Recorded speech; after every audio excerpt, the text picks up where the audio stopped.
आज की इस वीडियो में बात करेंगे सत्यार्थ प्रकाश के प्रथम समोल्लास में कि ईश्वर कौन है, उसका नाम क्या है। महर्षि देव दयानंद सरस्वती द्वारा रचित सत्यार्थ प्रकाश के प्रथम समोल्लास पर चर्चा होगी। सत्यार्थ प्रकाश क्या है, उसके अंदर क्या है, उसके ऊपर मैंने पहले वीडियो बना रखी है, आप ये वाली वीडियो जाकर देख सकते हैं। ऋषि देव दयानंद सरस्वती जी लिखते हैं कि जो ईश्वर के गुण कर्म स्वभाव है वो अनंत है और उनके नाम भी जो वो है अनंत यानी कि अनगिनत है। तो ईश्वर के गुण कर्म स्वभाव है क्या? गुण यानी कि विशेषता, कर्म यानी कि क्रिया, कार्य जो करता है उससे जो नाम आते हैं वो अनंत है।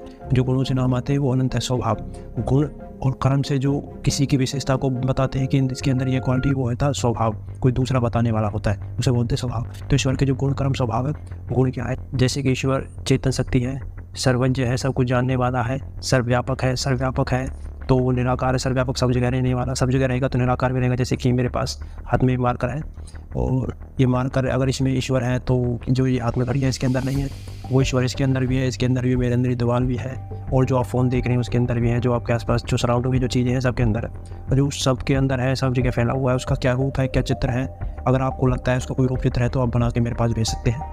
तो ईश्वर का कोई रूप, कोई अंश, कोई आकार, कोई कुछ नहीं है, वो निराकार है, सर्वव्यापक है। ये गुण हो गए।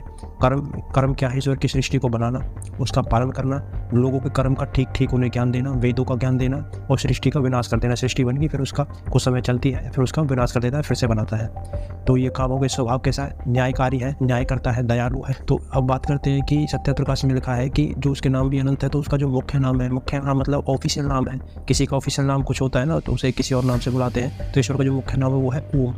ओम ईश्वर का मुख्य नाम क्यों है उस पर चर्चा करते हैं। देखिए, ए, ऊ और मैं, 3 अक्षरों के मेल से ओम शब्द बना है। पहला ओम का जो अक्षर है वो है ए और जो ऊ है, ऊ क्या है? ए और ऊ को जोड़ने से ओ बनता है और मैं क्या है? मैं आखिरी अक्षर है ही ओम का। जो 3 अक्षर है ए, ऊ और मैं, इनको जोड़ने से ओम बनता है। ऐसे आकार, ऊ से उकार और मैं से मकार ऋषि दयानंद सरस्वती कहते हैं और इनमें 3 ईश्वर के नामों के हेतु वो प्रमाण देते हैं। तो आकार क्या है? तो पहला ओम का अक्षर है ए। आपली व्याप्तो, व्यापक, सब जगह जो व्याप्त रहता है, सर्वव्यापक है, उसे ए बोलते हैं, आकार बोलते हैं। तो ईश्वर के जितने भी सर्वव्यापक नाम है, सब जगह रहने वाले हैं, जो उनकी विशेषता को दर्शाते हैं कि वो कण कण में है, तो वो नाम ए में आते हैं। आरंभ में जैसी चीज़ का किसी क्रिया का आरंभ होता है, सृष्टि का या किसी भी शब्द का कोई मेल है तो उसमें उसकी व्यापकता दिखनी, तो उसे आकार बोलते हैं, ए बोलते हैं। कोई भी शब्द होगा उसके अंदर आपको ए जरूर दिखाई देगा, ए की ध्वनि आपको जरूर दिखाई देगी। संसार में जितने भी कार्य हैं वो ऐसे शुरू होते हैं और उनके अंदर ए जरूर होता है। तो ईश्वर का जो मुख्य नाम है, निज नाम है, वो उसका पहला अक्षर ए। महर्षि देव दयानंद सरस्वती जी आकार शब्द में ईश्वर के 3 नामों की व्याख्यान करते हैं, विराट, अग्नि और विश्वादि।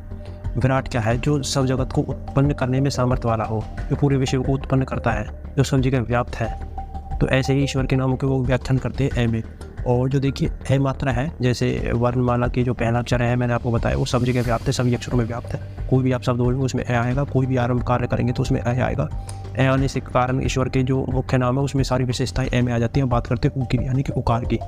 जितने भी कार्य संसार को चलाने वाले हैं, संसार का पालन करने वाले हैं या संसार को चलायमान है, जितने भी नाम ईश्वर के गुण आते हैं वो सब उकार में आते हैं। महर्षि देव दयानंद सरस्वती जी इसमें उकार में ईश्वर के 3 नामों के विषय में बताते हैं। हिरण्यगर्भ है, वायु, तेज है।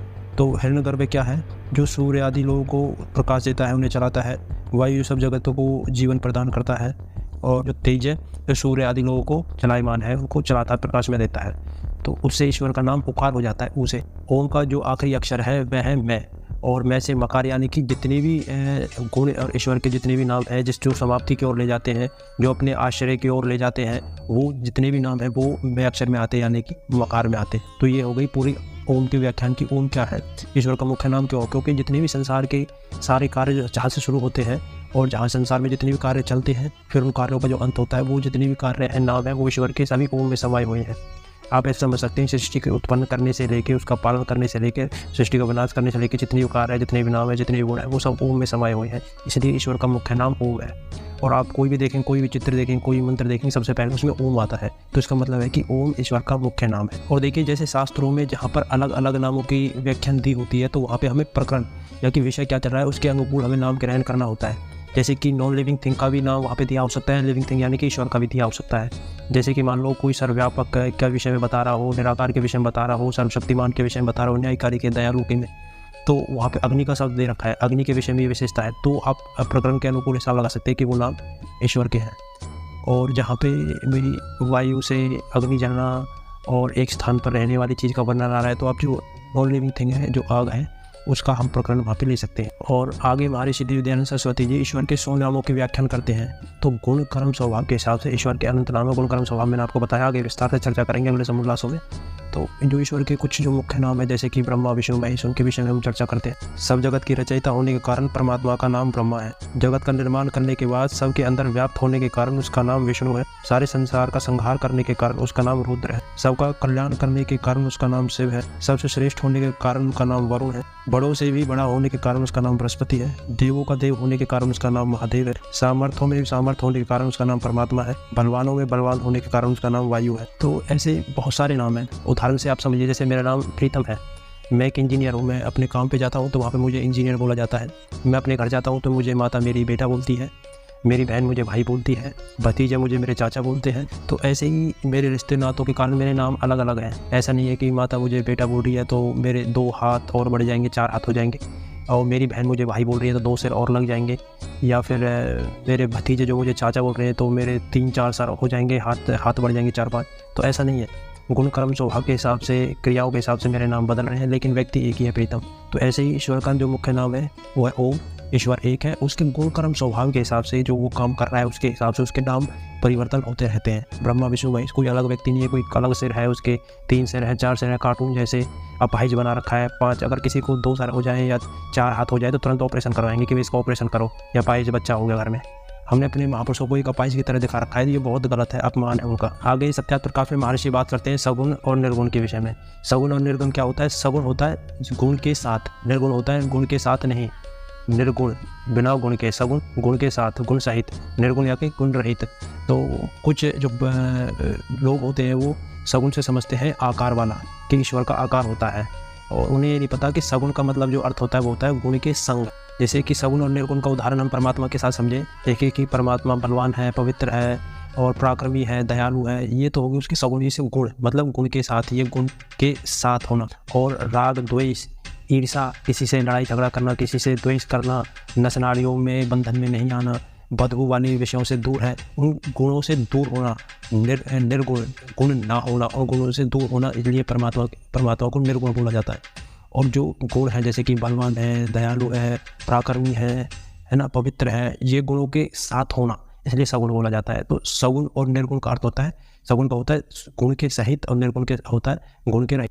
जैसे इस उदाहरण को पृथ्वी के साथ समझे या फिर हम अपने आप से ही समझते हैं, जैसे कि हमें व्यक्ति के अंदर बहुत सारी नसनारियाँ होती है, उसके अंदर बदबू भी होती है और उसकी ईर्षा द्वेष भी होता है, ये गुण उसके साथ हैं। लेकिन जो गुण उसके साथ नहीं है, निर्गुण, वो क्या है कि वो सब जगह नहीं रहता। अब जहाँ पे मैं हूँ, ऐसा थोड़ी है कि मैं आपके पास में बैठ के आप मुझे देख रहे हैं तो मैं आपके साइड में ही बैठा हूँ, नहीं हूँ ना ऐसा, और कि सब शक्तिमान संसार में सबसे ताकतवर मैं हूँ, पूरे ब्रह्मांड को मैं ही चला रहा हूँ, तो ये गुण मेरे अंदर नहीं है, तो इसलिए मैं निर्गुण हूँ। तो हर पदार्थ में दोनों गुण होते हैं, हर दोनों चेतन सत्ता में दोनों गुण होते हैं, कोई लिविंग हो या नॉन लिविंग, सगुण और निर्गुण।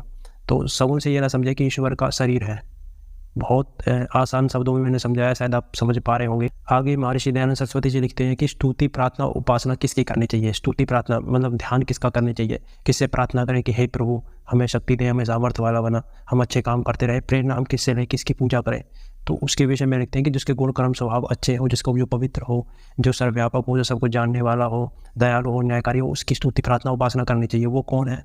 वो ओम है, ईश्वर का ध्यान करना चाहिए। शास्त्रों को पढ़ेंगे हमें पता चलेगा, ठीक है।